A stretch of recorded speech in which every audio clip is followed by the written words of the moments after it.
Oke, kita kali ini akan membahas tentang geografi, khususnya beberapa soal yang sering kali keluar. Nah, yang pertama, kita mulai dari soal pendekatan geografi untuk mengkaji banjir kota yang mempunyai berbagai faktor penyebab yang saling terkait. Oke, nah soal pertama kali ini di geografi kita akan membahas tentang pendekatan geografi. Nah, kita tahu bahwa pendekatan geografi itu dibagi menjadi 3. Pendekatan geografi.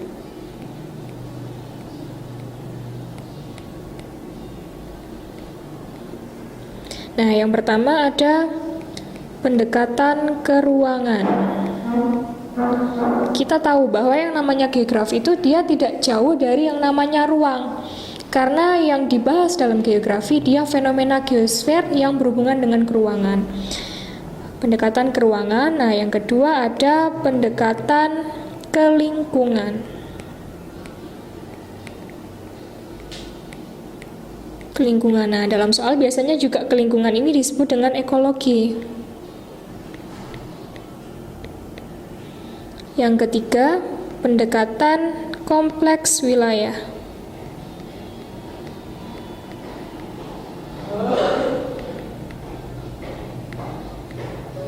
Oke, sebelum kita ke soal, kita bahas dulu tentang pendekatan masing-masing di geografi. Yang pertama ada pendekatan keruangan, di mana pendekatan keruangan ini dia lebih membahas pada satu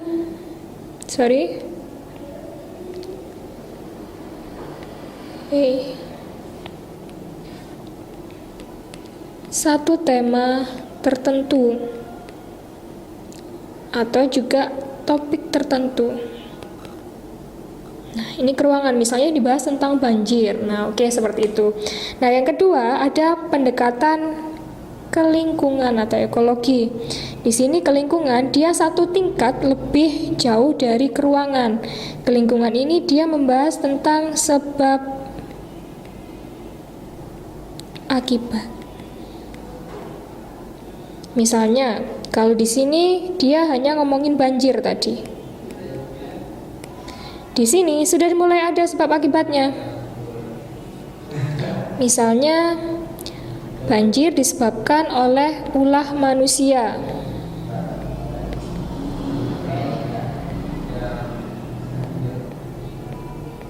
Nah, oke, untuk yang ketiga saya kasih warna yang berbeda, kompleks wilayah. Nah, ini namanya saja kompleks.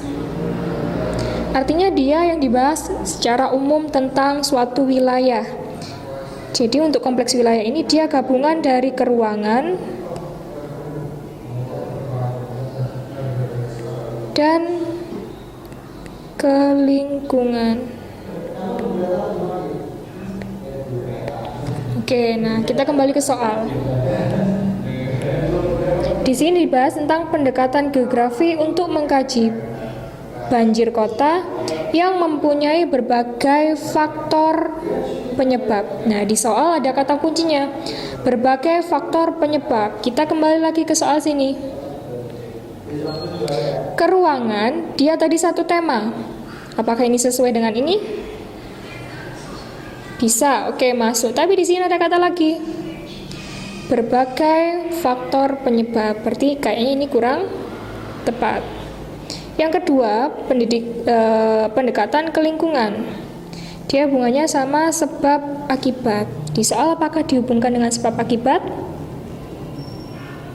Oke, penyebabnya masih bisa, tapi di sini ada kata berbagai faktor.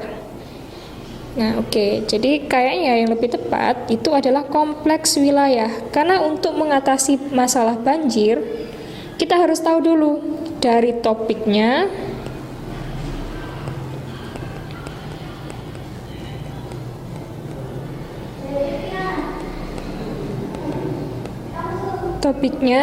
yang kedua tentang sebab akibatnya.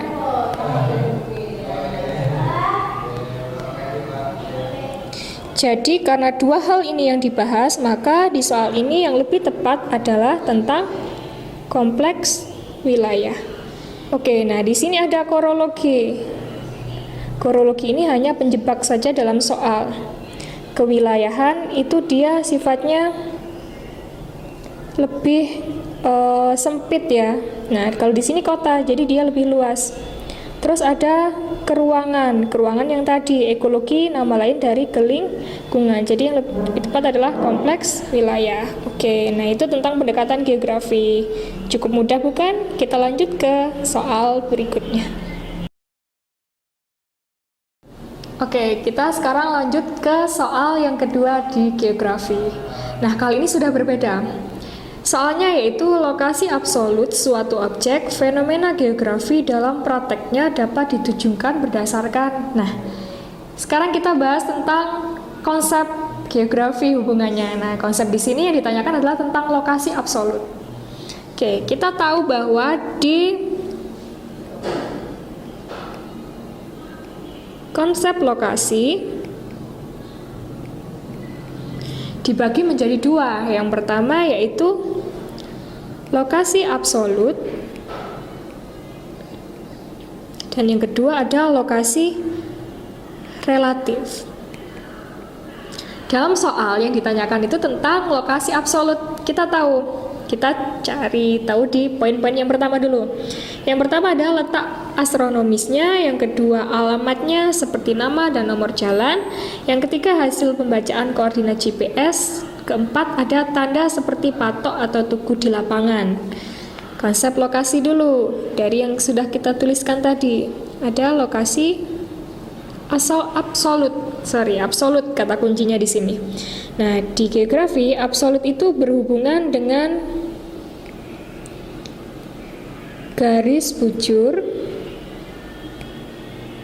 dan garis lintang.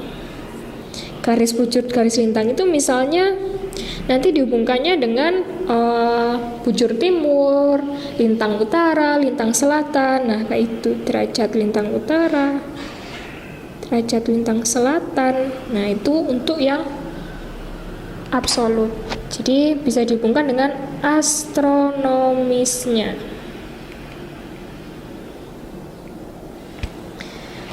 Sekarang ke relatif. Nah, kalau relatif ini dia berdasarkan dengan apa yang ada di sekelilingnya. Misalnya, di sini kalau tadi Indonesia di sini 6 derajat lintang utara sampai 11 derajat lintang selatan. Nah, kalau yang relatifnya itu kita hubungkan dengan Indonesia itu posisinya di mana sih? Nah, itu kayak gitu. Misalnya di sini relatifnya dia berhubungan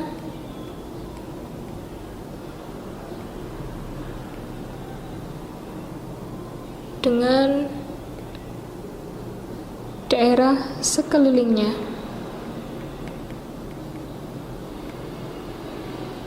Misalnya kita kembali lagi ke hubungannya tadi sama Indonesia. Indonesia terletak di antara dua samudra dan dua benua. Nah, dari pembahasan ini kita sudah tahu tentang absolut dan relatifnya. Kita kembali ke soalnya. Lokasi absolut suatu objek fenomena geografi dalam prakteknya dapat ditunjukkan berdasarkan absolut, berarti yang ini. Yang pertama, letak astronomisnya. Masih tepat ya, letak astronomisnya, berarti satu benar. Yang kedua, alamatnya seperti nama dan nomor jalan. Nah, di sini tidak menunjukkan tentang astronomis, artinya tidak ada lintang utara, tidak ada lintang selatan. Jadi di sini kurang tepat. Jadi ini salah. Yang ketiga, hasil pembacaan koordinat GPS. Kita tahu tiap kali menggunakan koordinat GPS, selalu di situ pada saat kita plotting suatu tempat, di situ akan keluar. Misalnya saja GPS ini di HP kita misalnya. Nah, di situ kita foto suatu objek. Nah, di situ akan tertera lintangnya biasanya 6 derajat lintang utara, 11 menit 53 detik. Nah, itu dari hubungannya sama, nah dari sini dia hubungannya sama astronomis. Astronomis lagi berarti dia benar. Yang keempat, tanda seperti patok tugu di lapangan. Patok tugu ini tidak mencerminkan suatu garis astronomis, jadi dia lebih tepat ke relatif. Nah, yang benar jadi bisa di sini bisa ditemukan yang benar 1 dan 3, 4 salah. 1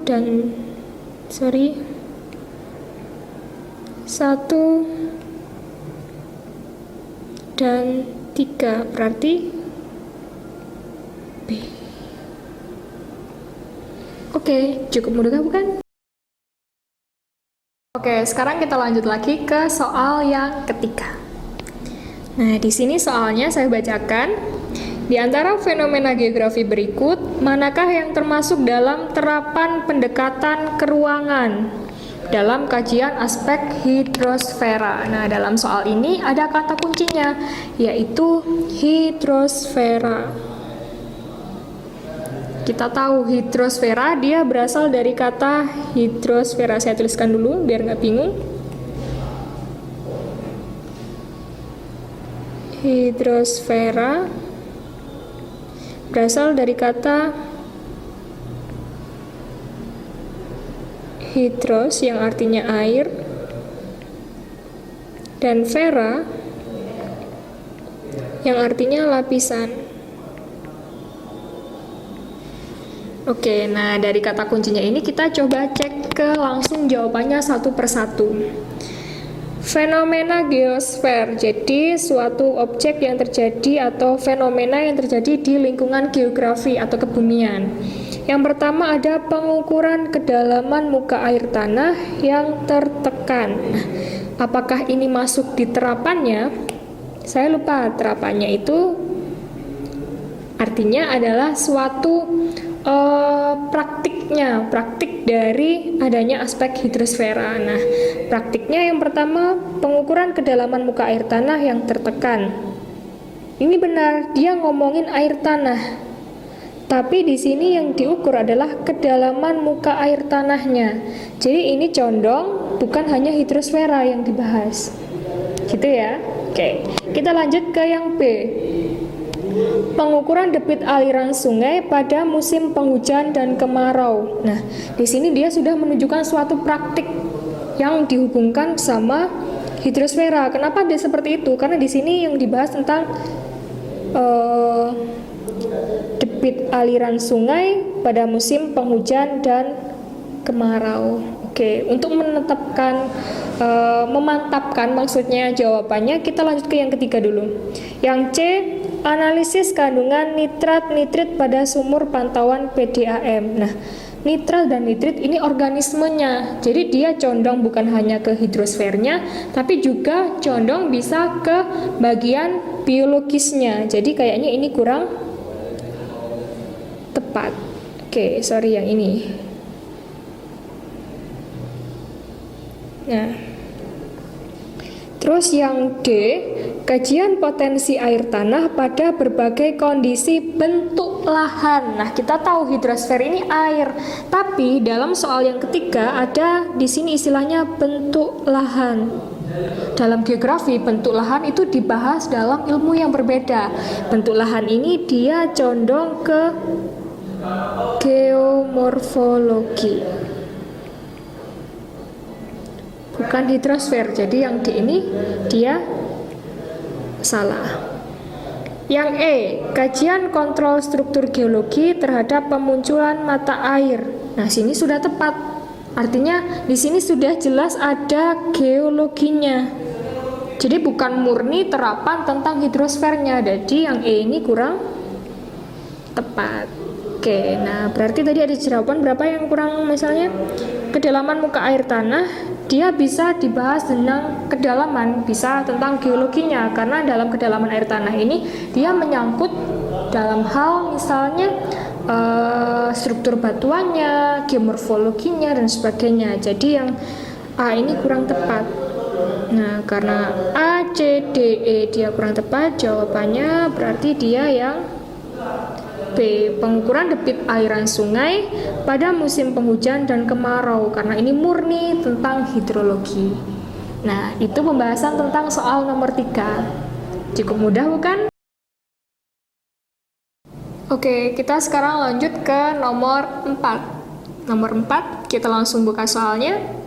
Yang pertama, yang 4, kajian fenomena pedosfer dalam ilmu geografi adalah, nah sekarang kita masuk ke kajian di bagian ilmu, subilmu di geografi.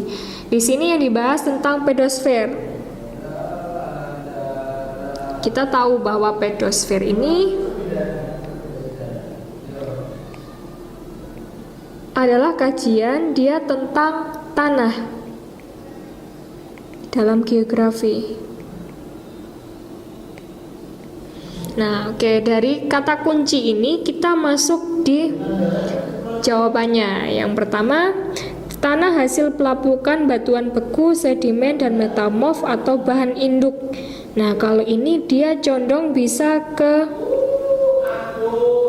litosfer. Jadi untuk lapisan batuan dia kurang cocok sepertinya. Nah, kita lanjut ke yang bagian B. Unsur pembentuk tanah terdiri dari mineral, bahan organik, air, dan udara. Nah, kali ini baru dia bahasanya tentang yang B itu. Saya hapus saja biar nggak bingung. Yang B dia tentang komposisi tanah.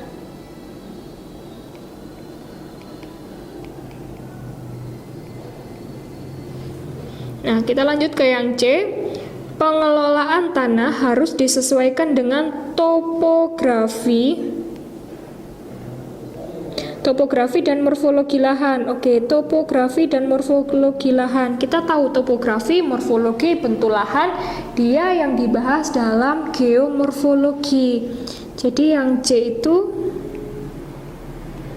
dia condong ke arah geomorfologi batuan.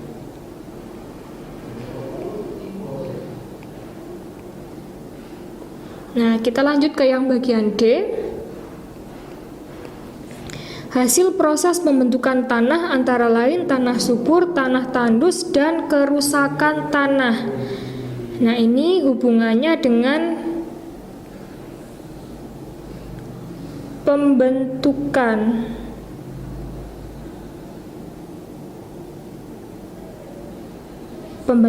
tanah. Jadi terdiri dari tanah yang subur, tandus, dan yang rusak. Di sini ada kata rusak. Artinya banyak proses yang sudah terjadi di dalamnya, sehingga dia fenomena pedosfernya itu dia dicampuri juga dengan proses-proses yang lainnya. Nah, itu untuk yang bagian D. Artinya dia di sini bisa condong ke arah eksogenik.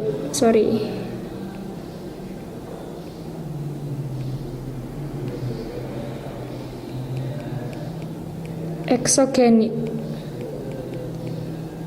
Kita tahu proses eksogenik ini nanti kajiannya adalah tentang di bagian litosfer, pembentuk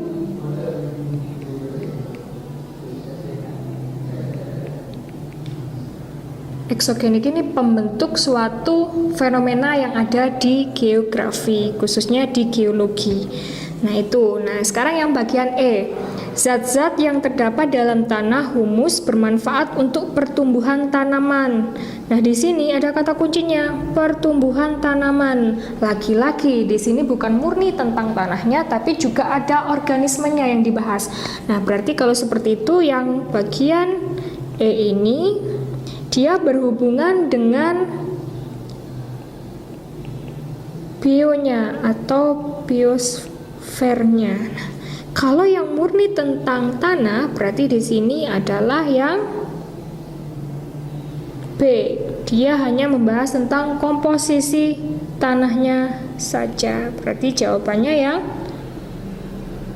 B. Nah, itu beberapa ulasan tentang kajian fenomena pedosfer. Nah, ini juga ada banyak sekali contoh soal yang seperti ini. Biasanya di hidrosfer dan sebagainya banyak yang rancu, tapi kalian harus lihat kembali ke intinya. Jadi yang dikaji itu apa? Kalau dia ada hubungannya dengan ilmu yang lain, pilih yang sekiranya soalnya itu hanya yang dibahas tentang apa yang sudah ditanyakan dalam soal. Nah, cukup mudah bukan? Oke, kita masuk di soal nomor 5. Kali ini pembahasannya tentang tata surya, yaitu dalam tata surya kita, soalnya dalam tata surya kita yang termasuk planet Jovian. Nah, di sini kata kuncinya adalah planet Jovian. Kita tahu pengertian dari planet Jovian ini adalah planet yang bentuknya dia besar. Nah, ini planet-planet besar biasanya dia terletak di luar. Kenapa di luar? Misalnya di sini ada Venus, Mars, Neptune. Nah, ini biasanya kita kalau ingin mempermudah dalam kita hafalannya, biasanya pakai istilah ini. Merkurius, Venus, Bumi, Mars, Jupiter, Saturnus, Uranus, Neptunus. Nah, saya tadi menyebutkan bahwa biasanya Jovian itu termasuk planet yang ukurannya besar dan dia termasuk di luar. Letaknya di luar. Nah, letaknya di luar biasanya ada di sini istilahnya asteroid yang letaknya di antara Mars dan Jupiter. Mars Jupiter ini namanya asteroid. Yang berada di sebelah sini dia termasuk, ini kan matahari toh. Nah, yang dekat dengan matahari yang sebelah sini dia namanya planet dalam. Nah, yang sebelah sini dia planet luar. Nah, dari soal ini kita identifikasi satu persatu. Jadi jawabannya, berarti jawabannya yang sebelah sini. Nah, yang disebut planet Jovian adalah yang sebelah sini. Pertama adalah Merkurius, Venus, Bumi, Mars. Di sini salah karena ada Merkurius, Venus, dan Bumi. Terus ada Merkurius, Venus, Mars. Salah, hanya Jupiter yang benar. Yang C, Jupiter, Saturnus, Uranus, dan Neptunus semuanya ada. Kita kunci dulu jawabannya. Yang D, Bumi. Di sini ada Bumi dan Mars. Salah. Yang E ada Mars. Juga salah. Berarti yang lebih tepat jawabannya adalah yang C. Yaitu Jupiter, Saturnus, Uranus, dan Neptunus. Cukup mudah bukan? Kita bisa lanjut ke soal berikutnya.